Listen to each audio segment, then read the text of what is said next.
If you've been feeling a little bit blah about life at the moment, be it your career or just in general, just not feeling quite yourself, and knowing that you've got this itch to reinvent your life or to reimagine a different future or to find some purpose in life, well, then you don't want to miss today's episode where my guest, an incredible military veteran and licensed psychotherapist, is going to absolutely blow your socks off with her enthusiasm and her passion to help people find purpose.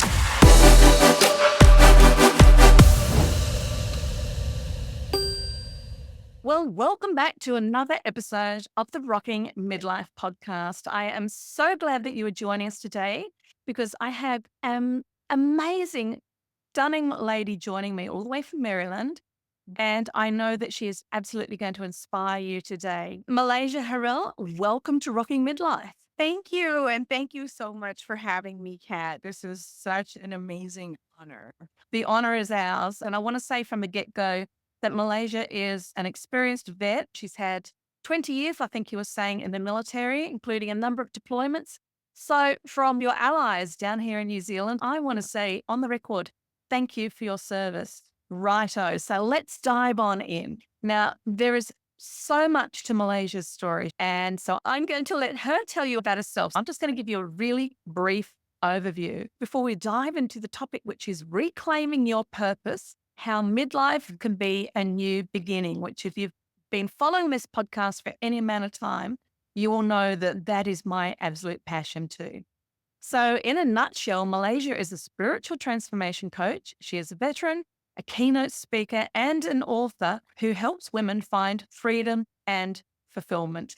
She's a licensed psychotherapist, a board certified clinical social worker. This lady seriously ticks all the boxes. And she blends clinical expertise, spiritual wisdom, and intuitive guidance to help women overcome their past trauma, heal their hurt, and define the vision for their lives. In short, her mission is to inspire others to find their inner strength and to thrive no matter what they've been through.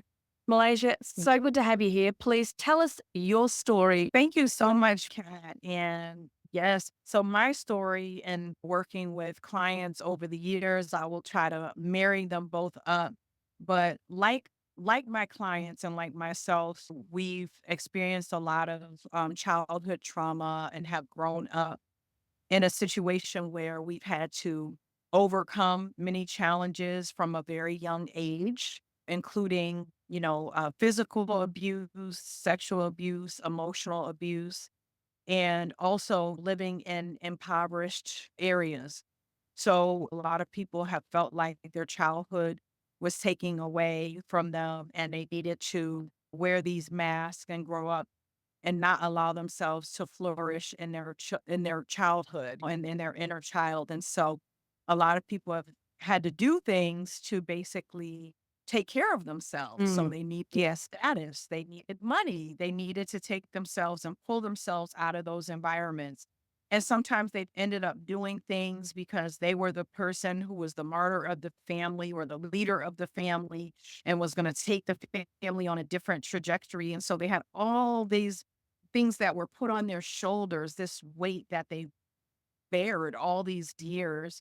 And they may have all the titles, they may have all the things, the house, the car, the traveling. They may have children, they may have spouses, and they kind of lost themselves Yes. over the Yeah. years. So for me specifically, I had all the things and 9/11 happened and I went into the military. After that happened, I said I was going to sign up and my career flourished. And then after 7.5 years, that was when the war on Afghanistan had kicked off. I ended up transferring shortly after that. Not shortly after, it was really the war on Afghanistan for a while, but I transferred to the United States Public Health Service and I've had the opportunity to serve clients all over the world doing mental health, specializing in substance misuse and also Wow. family violence.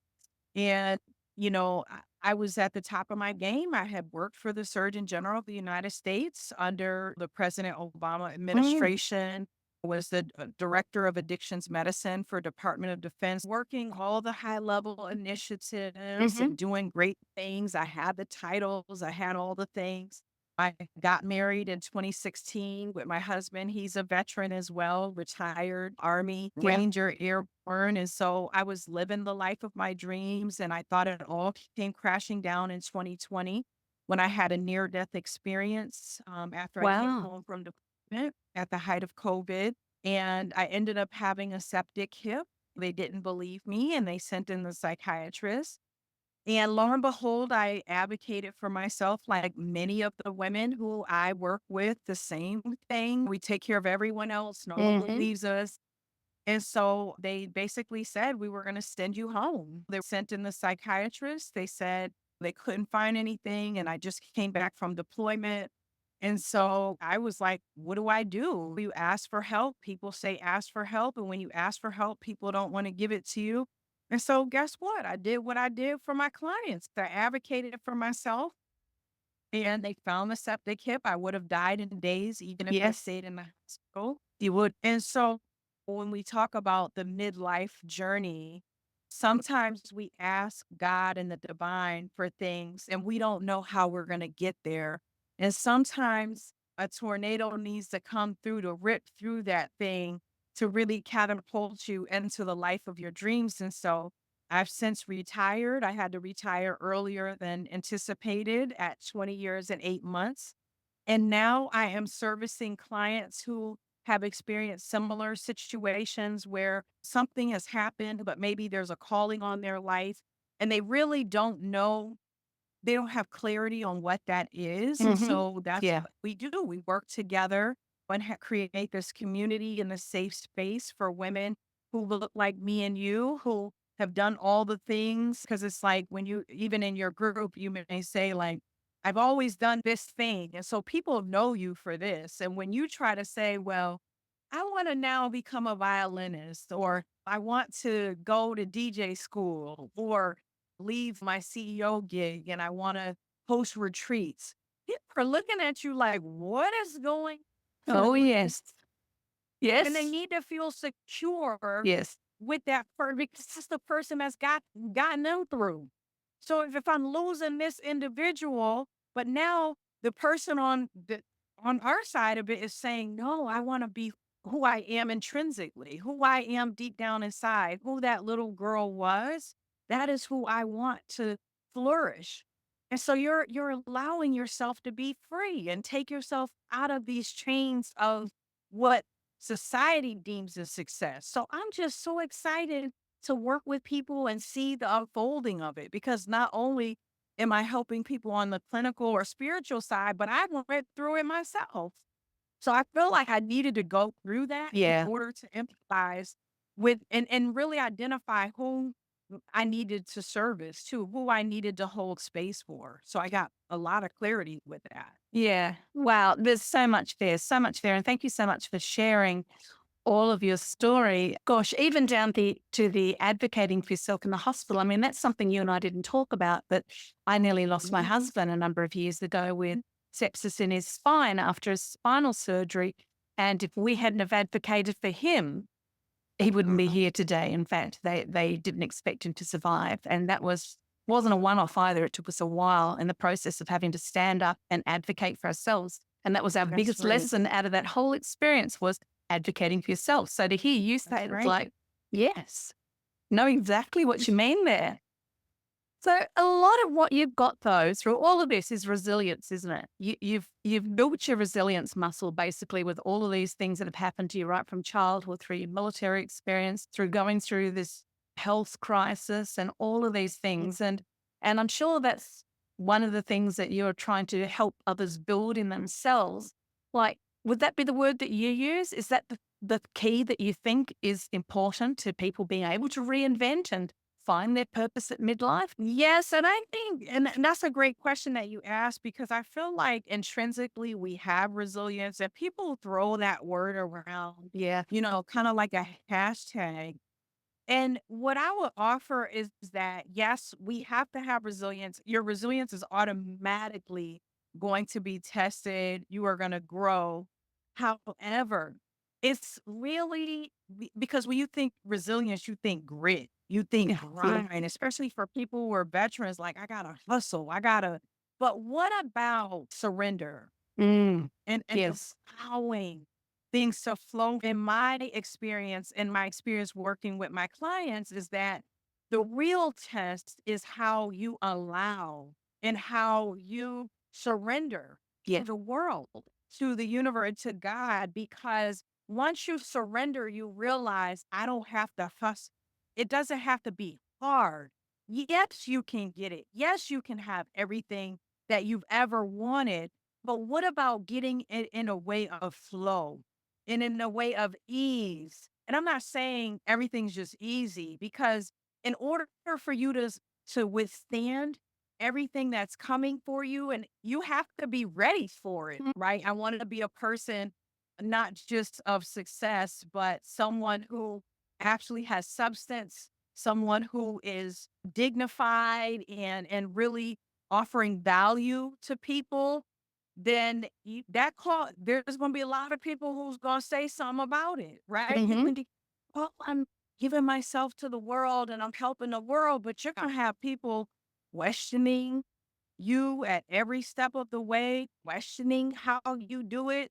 My clients go through it. I go through it. I thought, oh, I lived. And so now I'm living my calling.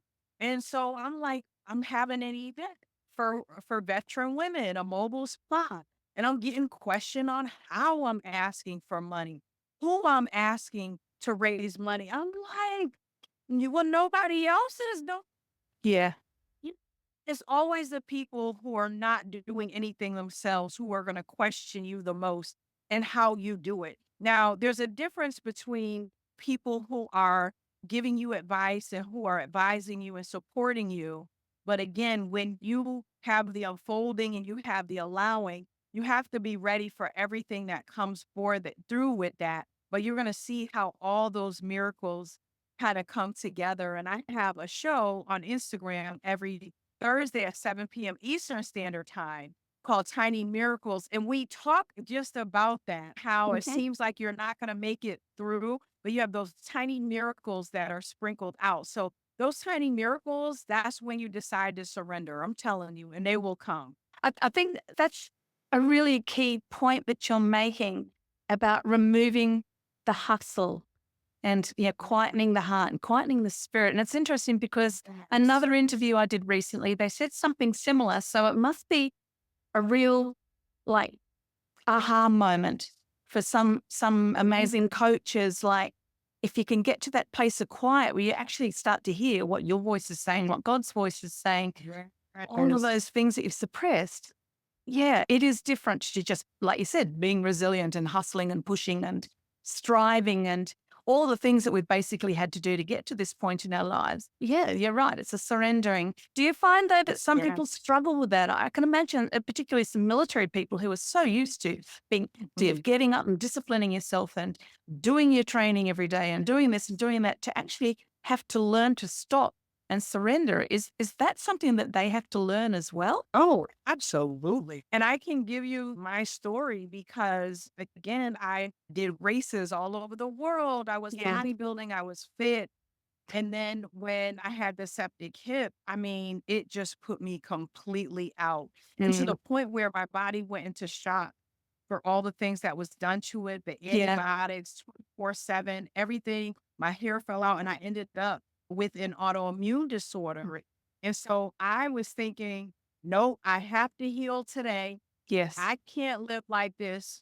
So this is what we're gonna do. And I'm telling God, when I'm saying I want to stay active, do and God's like, I didn't say that. You said that. I had to get this tattoo. I didn't have to, but I got this tattoo on my arm that says this right here. You can't Yeah. really I see it, can but see that. the art of surrender, Oh, because I had powerful. to relearn, whether you have something that's an anchor for you or a Mm-hmm. mantra that's going to help you remember those things. And, it's just like, I don't know if you've seen The Lion King Hmm. that came out all those years ago. I think it's the 20-year It anniversary. is. It was Mhm. my son's favorite film when he was little. Made him a Lion King cake and everything. Yes, and so there was one pivotal time in that movie when Rafiki was hitting Simba upside the head because he was down on himself and he's like, Hmm. I'm not worthy. I can't be a king. I made all these mistakes. And Rafiki's bumping him upside the head. He's like, no, I see your father. Come here. Let me show you. And then he goes to the river and he sees his father, but he Yes. sees him, his shadow, and his father's like, remember, Mm. Yes, remember powerful. Simba. Yeah. And so it was so powerful because that's what God and the divine is trying to tell us. Your father, whoever you believe, is telling you, your higher power is telling you, remember who I called you to be. Remember who that person is. And sometimes you do have to shut off the noise and you have to go inward and you have to get away from society and all the things that everyone is telling you. And I'm telling you, once you do that, the unfolding is just magical. You're like, how did I meet this person? So I'll give you an example. 2 weeks, I didn't want to retire. I was Uh-huh. fighting it. And Yeah. I was getting sicker and sicker. I think it was about 2 weeks after I officially retired. I'm at the table meeting with Howard Schultz, the Oh my founder of gosh. Starbucks. Yes. What? Wow. Okay. Wow. And I'm getting sound advice from a man who has built a multi-billion-dollar business and industry that did not exist. And I'm listening to his thought process and how he visualized and how he did everything to come Mm. into fruition and all the advice that he gave. I'm sure I wouldn't have been there had I Yeah. stayed active duty. I would have been at work. That was on a weekday. Yeah. You know what I mean? And so that's what I love about life, and especially when you talk about your community and that midlife. To me, it's really a rebirth. It is. Yes. And so that's the way I like to see it. It's a rebirth. Now it's exciting. Remember, when you were younger and you wanted to wear this clothes or you wanted to be this size or you wanted to wear this makeup. Now you have a chance. You were doing everything, taking care of your children, taking care of your husband, taking care of everybody. And now I could learn to put my makeup off, nose palsy, Oh, wow. Yeah. to recreate myself. My Mm. face was drooped all the way down. I had to recreate who Malaysia was in this phase of her life. And I still haven't met, I've seen visions of who she is, and I still haven't met the highest version of myself. And every day, when I tell my clients, every day you're going to be meeting a new version of yourself. Yeah. And that's That's, exciting. yeah. That I haven't heard it phrased like that. And that is really, really cool. So for the average woman that's listening to this and it's just getting that little glimmer of hope, because I really feel that's what you're bringing. You're bringing hope with what you're saying here. Yeah. What's a practical step that you would suggest that they take? Like, how do they practically go about surrendering? What might that look like for the average lady who is busy at work, busy at home, busy with life? And I don't see, that's where, like you were saying, the average lady, there's no No, there's average. not. You're Like right. Yeah. imagine you being born from millions of sperm cells Hmm. and you're born from your parent. You are a miracle. You Yeah. a walking miracle. So we are a spiritual being having a human experience. Experience. Yes.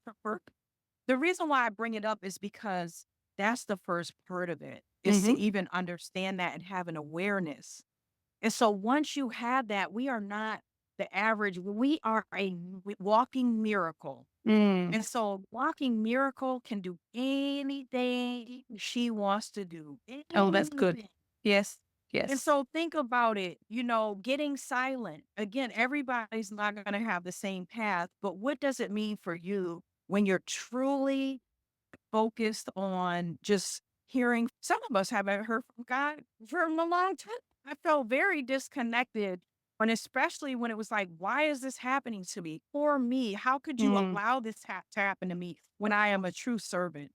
But it was like, no, I have something else for you to do. So whatever it is that causes you to feel most connected with God, and most of the time, at least for me and my clients, it's when you're walking outside, when you're in nature. Hmm. So it's Yes. like, if you're busy, can you take a walk for lunch? Like if you get an hour or a 30-minute break, can you take a 10-minute walk that's outside where you just listen to the birds Mm. and you're just like breathing and just being present? Or you got the meditation apps, you have the calm apps, you have the YouTube, you have all the things, but what is it for you? I've heard a lot of people, especially military people, say that it's when they're running. Oh, right. I've Yep. heard a lot of people say Mhm. that it's when they're running. I couldn't be in the hot sun, and I still can't really be in the sun like that. But I put on YouTube on the television and I put on jazz music by the water. So I'll Oh, be, lovely. sometimes I'm at a cafe, and I might be in Europe, or sometimes I'm in a cabin or a house by the water. Sometimes I'm at a waterfall. I'm in a bedroom. So every day now they have the fall ones that's out. And so I'm like, I'm telling you, you can just put it on. And when I put that on, like, since we are energetic beings, whatever your mind hears and you get on that frequency, you'll feel. So you Mm. notice when you want to run or go to the gym or you want to lift those weights, you listen to something that's crazy and Yep, hard that's right. because it's getting you ready. But Yeah. if you want to be on that frequency of ease, when you talk about the person who's going to work, the person who doesn't, put that thing on TV and see how you feel when you come home, when you're cooking, or you got your favorite mug and you have your favorite tea or whatever it is that you drink. You might have a wine glass, whatever it is for you. Yeah. You got your special glass. You might have a little trinket on it, and you just feel like you're in the Waldorf Astoria, and you feel like you're just Yeah. imagining, and that's exactly so today I'm like, "Okay, where am I today? Okay, I might be in the Maldives." You know what I mean? And I put Mhm. that on and I visualize it at your office. If you're not, sometimes with government, you can't do that, but you can put it right on your screen while Yeah. you're working. See, that's what I love. I'm all about, like, one of my books is called 21 Hacks to Rock Your Midlife, and I'm all about little hacks like that, practical things Yes. that you can do to help change your state, change your thinking. And then in doing that, Yes. it can open up your heart, which is what you're saying, which is brilliant. So midlife. I mean, like you've said, and like I say all the time, it is a wonderful season where if we truly embrace it, it can be such an opportunity, can't it, to reinvent and to reimagine and to transform what we do, who we are, but most importantly, what our purpose is going into the next season. So as we start to kind of wrap up, can you just tell me a little bit more about what purpose means to you and why is that such a powerful thing that you want to talk about it with your clients? Yeah. I watched a movie by Dr. Dwyer, Mhm. and it was called The Shift. So you were saying midlife. I like to see this as the shift. Mhm. It is because I don't like to say midlife because it could be you're just getting started. When you Yeah, think true. I think, oh, it's almost time to go. It's almost like becoming who you truly are. Mm. So that's what I would say true purpose is being in alignment with your divine assignment. Oh, And that's I good. think I'm gonna write that one down after this. That is really cool. I yes, haven't heard that one before. That is good. being in alignment with your divine assignment. Yes. And so it's about some people, it's about the legacy that they Mhm. live, that they leave on this earth when they Yes. do transition to the next realm. And so but I also think purpose is what brings you joy because when you have joy, that's when you're going to bring other people joy. Mhm. So, it's not one size fits all.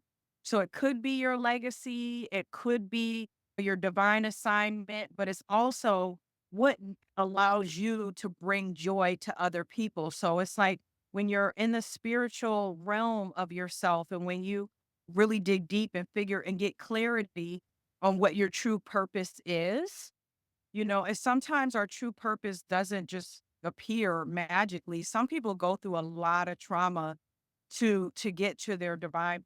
I've known a lot of women in this season, especially clients who've lost their spouses Mm. and at Yes. such a young age. So you think, oh, we're gonna grow. You didn't get married young anyway. So you got married older and then your spouse passes. And you're Mhm. like, wait a minute, we just met like 6 years ago, 4 Yeah. years ago, That's or awful. within the past 10 years. And it's like, wait a minute. And so with that, I'd say to purpose is you drawing in on that inner spirit, that inner child Mm. that is dying to come out. Again, we've been talking about that. That person's been hidden away, Yeah. has been protected, and now it's just time to let her out. You're with her. She's not you got her. She knows that. Yeah. But you're allowing her to flourish. You're allowing her to dance. And that's what your true purpose is whatever that inner child and that inner spirit is telling you and allowing them to dance and flourish. That's what your inner calling is. Oh, beautiful. So much gold there. I love the passion in what you're sharing too. It's Well, very thank evident you. that you love what Yes. you're doing and you love seeing people flower. You can just see that. What would be your final comment for people in their 40s, 50s, 60s who maybe think, is this it? I've worked all these years. I've gone as far as I can in my career. I'm not feeling it. My relationship's a bit stale. Like, is this it? What would be your encouragement for somebody who's feeling like that in any area of their life? Oh, that is so good because most people are feeling that way. I'm Yeah. gonna be honest.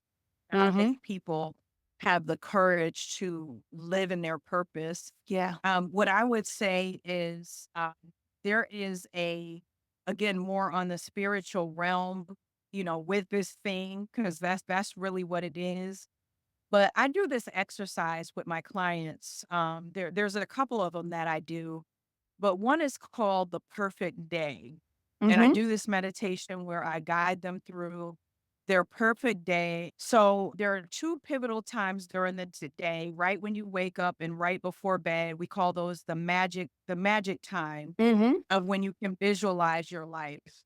And so because we know that a lot of people are passing at younger ages, Yeah. what I would offer to you is if you do that visualization or that meditation, and tomorrow was your very last day,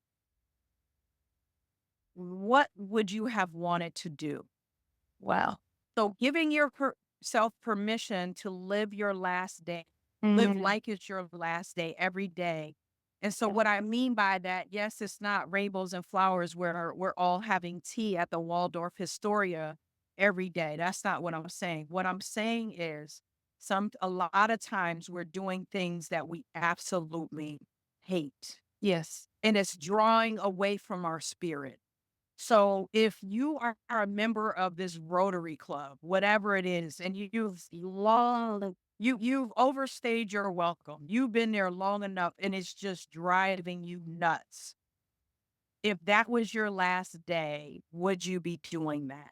And Yes. so whatever it is, Yeah. would you be once you what it's like, oh, I have all these meetings, I can't go to my child's football game. If this was your last day, would you have wanted to go to that football game?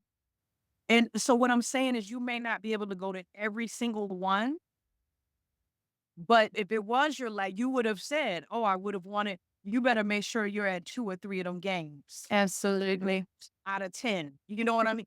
Yeah. Like, so that's what it is, giving yourself permission to truly live every day like it's your last, meaning the things that you're doing, are they in alignment with what you really want to do? So trying to make progress to do those things. So for instance, if you have a job and it's very, very stressful, which a lot of people do, Mm-hmm. what is something that you truly love? Maybe you always wanted to have a book club and you know other women or you're meeting new women who want that. Start a book club. It could be virtual. You don't have time to travel all these places. Who cares? We're going to have our water. We're going to have our whatever is your beverage of choice. Have that and start that. Start Yes. there. 1 hour every 2 weeks. It doesn't have to be weekly. Do whatever it is. Implement one of those things out of that perfect day. And I'm telling you, it's going to change your life. That is powerful. I love that. It's like that becomes the filter for everything you do, isn't it? Like, Yes. whatever decision Yes. you're thinking of doing, you run it through that filter. Would that be what I do on that perfect day? Yes, no, Absolutely. maybe. And then it just helps you choose and create priorities, which is what reinvention is about, isn't it? It's changing priorities of what you hold dear. Wow. You're just giving us some wonderful bite-sized takeaways here, which I know are really going to impact so many listeners. So thank you for that. Where can people find you? Now I will be listing all your links, but what's the main platform if people want to follow you? So I'm on most of the social media platforms. YouTube, I mean, Instagram is one where I host that Tiny Miracles Mhm. segment Yes. live every Thursday at 7 p.m. Eastern Standard Time. So you can follow me there at Malaysia H. Harrell. Mhm. I'm on TikTok. I'm on all the platforms, but I'm primarily on Instagram. But I am starting a brand new YouTube channel, and it's called Woohoo. Dream Life Manifested. That is Fantastic. women's, and we do have a women's community on Facebook, and we're going to be growing that community. Wonderful. But again, we just want a place for women to really thrive, especially if they are, transforming their lives, Mhm. especially coming from overwhelm, from Yeah. trauma, and to walking into their true purpose. And so, yes, you can find me on any of those platforms. I also have a website, www.malaysiaharrell.com. And my consulting holistic wellness business is blissfullifeconsulting.com. So there are many ways to reach out. And thank you again for Wonderful. allowing me this opportunity and bringing so much joy and love to your community. I think that's just so important. And I'm just honored to be a part of it. Oh, the privilege has been ours. Thank you so much. And I'm just so thrilled to introduce you to my audience and all the wonderful people who tune in from around the world and in the Rocky Midlife community. And I know that you are just going to be such a blessing to so many. And I will be encouraging everybody, please, when I put these show notes out, go jump on Malaysia's mailing list, get in her world. Well, thank you again, and many blessings to you on your journey. Thank you. And I look forward to keeping in touch. And you never know, Absolutely. maybe we'll have some opportunities to collaborate. Absolutely. That would be fabulous. And for people who are listening into this episode, please make sure to not just listen, but let us know what your thoughts are about some of those really key, wonderful points that Malaysia's shared with us. Please leave some comments and share this episode out to people that you know who will be encouraged and inspired to know that they can reinvent and rock their midlife season and beyond. And we will see you on the next episode.